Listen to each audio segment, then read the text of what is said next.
I wanted to share with you an experience I had not long ago where I did some learning in the hopes of trying to unpick a problem of practice that I was experiencing as a classroom teacher. The learning that I did, I think, really impacted my ability to support struggling readers. And it was in the area of phonemic awareness that I did this learning. I was a teacher of grade 3, and I had a little guy in my class who was reading below grade level, and for him, decoding was a real challenge. He was receiving pretty intensive support in guided in the classroom, and though he made some gains earlier in the year, by mid-year I was starting to feel as though he was plateauing. There were still several letter sounds and letter combinations he was not able to recognize consistently. He'd know them one day and he wouldn't know them the next.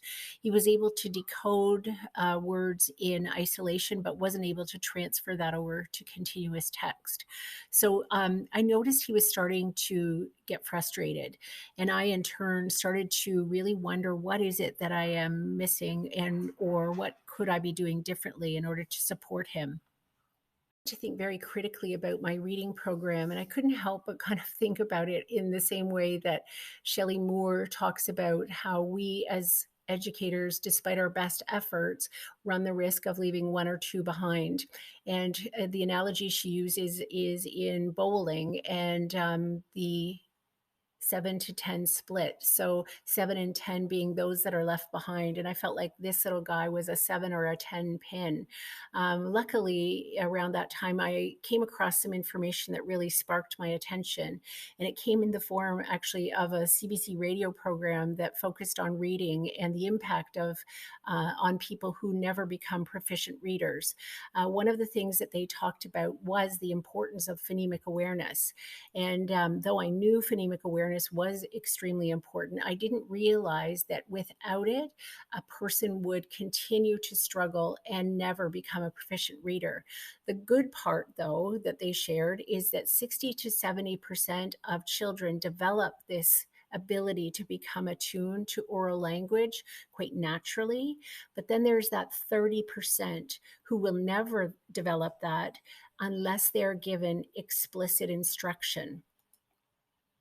So I wanted to know a little bit more about this explicit instruction, and was there more to it than I actually understood? So one of the guests on the radio program was Dr. David Kilpatrick, and he mentions three broad stages of phonological awareness being the umbrella under which phonemic awareness exists. So he said that educators typically are good at the initial stages, so the larger pieces of oral text, breaking apart syllables. But the part that we tend not to go far enough with is with the individual sounds, the phonemes in words. And he said we tend to stop too early. We stop at the onset and rhyme, where we should be going further and actually doing more advanced manipulations of sounds in words. And these manipulations would take the form of either replacing a sound or substituting a sound, or deleting a sound.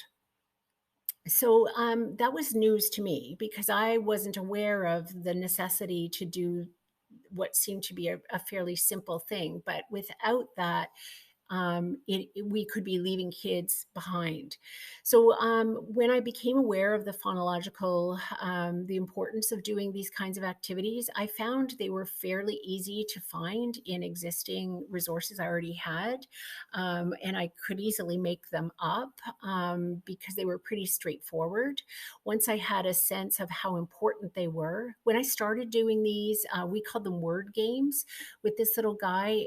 He loved them because he could be very successful with them. And he also liked doing them at times that weren't necessarily our reading times. So we would do them at transition times. And he even actually asked me to give his mother a copy of some of the exercises we were doing or word games we were doing so that they could do them in the car while she was driving. Something I wanted to talk about as well is how bridging the phonological awareness or the awareness of sounds in speech to actually linking it to text. So in phonics, I struggled with that. I wasn't sure of kind of how to cluster the sounds together. And I found that the TLDSB phonics scope and sequence really helped me understand how to move through some of the sounds that this little guy was struggling with and how to maybe chunk them in a more manageable way. I also started to use decodable text because I once I had clustered the sounds in a more manageable way, I started selecting text that I thought gave him a more manageable exposure to a smaller cluster of sounds. And through that, I found he was actually starting to become more successful when he read. And he again wanted to bring home copies of these books so he could share his newfound reading skill with his little sister. So all in all, it wasn't overnight, but that learning really impacted what I was doing with this student. And he went from being unmotivated to starting to enjoy reading again, feeling like he could do it. And then I went from being quite efficient in my ability to locate the right activities for my guided practice. And I had a lot more conviction in what I was doing because I knew that what I was doing was based on sound research.